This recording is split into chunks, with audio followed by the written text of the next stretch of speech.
Hey everyone, welcome to a brand new episode of DC Collectors. Today we're taking a look at the DC Comics Multiverse Batman, The Dark Knight Returns, Carrie, Kelley, Robin.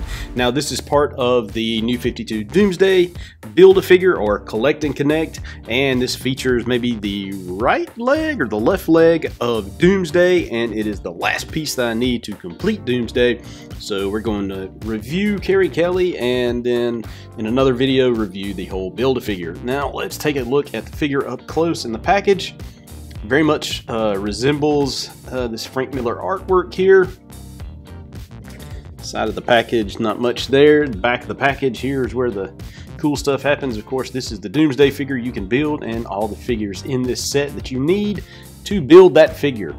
Here is the side of the package featuring the Frank Miller artwork and a little bit of info about Carrie Kelley here. You can see right here, she is a 13-year-old girl who distracts the mutant leader to help save Batman and later becomes his partner. If you have not read The Dark Knight Returns, I highly suggest that you go and read it. It is a very, very good book. There is the bottom of the package, and unfortunately the UPC is sort of covered by this sticker. Alright, so let's break this open and let's play with her. Okay, so here she is out of the package, and as you can tell, aesthetically she looks very pleasing to the eye. She really looks just like the Frank Miller version of Carrie Kelley. But before we get into her, let's check out this, which is the, what is that? The right leg of Doomsday. We'll check this out in more detail in the next video. Here is her little doohickey here. What do you call this thing? Oh my gosh, I'm just having a brain fart. God almighty, what is Slingshot? Don't you, when you have a long day, you know, and you forget just words like Slingshot, it just makes you want to scream. But here is our Slingshot. You know, I really would have preferred if Mattel would have done something like, instead of this where it doesn't move, it's just like, this is for display purposes only. Maybe, you know, maybe make this plastic a little bit tougher, because this is a collector grade action figure. This is not for kids. And, you know, put a little rubber band in there or something with this pouch. I don't know, just to make it more usable. But as you will see in just a second, because of the way her hands are, she can't use it anyway. So here we go. Now, as I've said before, a lot of figures in this line have not been my favorites, and this is might be another one of them. The reason being, she's very much hunched over. No matter what you do, yeah, you can stand her up, move her back, but she's bending forward somewhat at the front there. What is that up underneath? That's just the way the cape. Look at that crap. So the cape actually fits into this big red block on her back. I don't like that. I don't like that at all. Alright, let's look at the articulation. So her head can turn all the way around.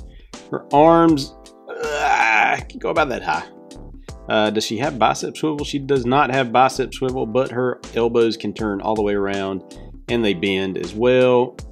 Her hands turn all the way around as well. Can she turn at the waist? Yes, she can turn at the waist.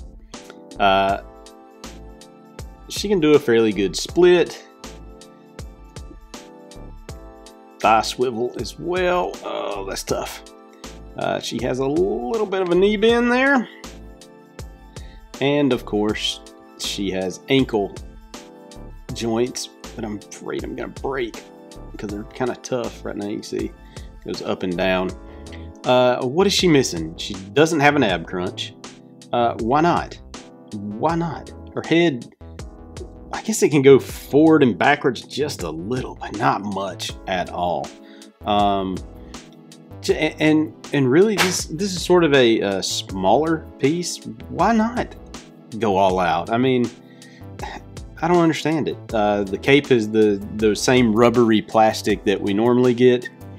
As far as the paint job goes, I don't see anything terribly wrong with the face. Even the hair looks decent, especially compared to that of what we got with Supergirl. I will say the hands, her hands are a bit on the large side for some reason. They just kind of, they look a little wonky. I mean, look at that. They look a little big for her body. I don't understand that. She does have like a little holster here, as you can see, for the slingshot. Let's see if it'll fit in there good. That will take a little work to fit in. Yeah, that's going to take more time than I have to play with it on this video to fit in, but maybe it can fit in her. I can make it fit in her hand. Maybe. Really? You're really going to make me force this into her hand? Yeah. Okay.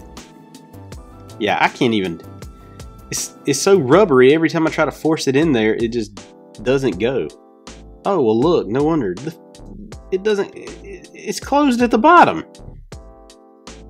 So it can just barely go in there. Like that. That's about as far as it will go. I don't really like this at all. This sort of stinks. You know, the multiverse figures, they really can't compare to the previous DC Universe Classics figures, and I don't know why. It's a shame. It really is. Look at the Robin R, sort of. Yeah, it is yellow. I don't know if you can pick it up on the camera, but looking up close to it, I mean, even the black sort of starting to bleed through on that yellow paint. Yeah, not my favorite.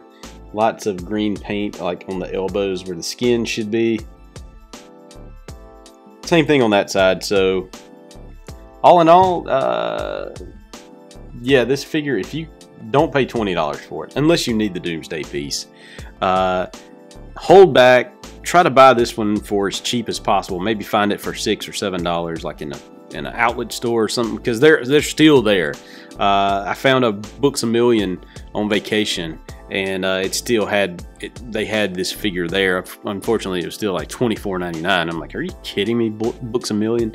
But other stores like Ollie's or somewhere like that, or Rose's, you know, any of those outlet kind of stores should have this one for fairly cheap, around $7 to $9.99. So that's it. Not my favorite figure by far. Maybe not the worst in this line, but not near the top of this particular wave either. So there you have it. If you like what I'm doing, hit the subscribe button. Also check out DCCollectors.com each and every day for the latest DC Comics toy and action figure news. Peace.